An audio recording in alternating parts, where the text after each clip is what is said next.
pranimin e ligjit diskriminues për regjistrim, sot e vulos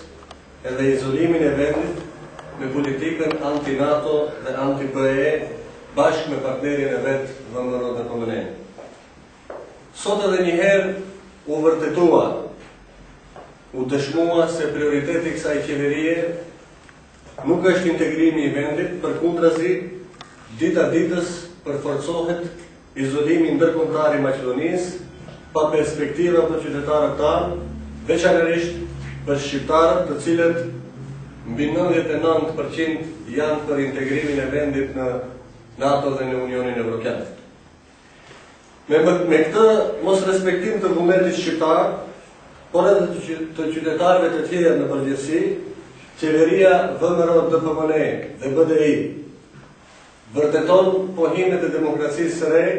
se është qeveri anti-NATO, qeveri anti-BE, qeveri anti-shqiptare dhe qeveri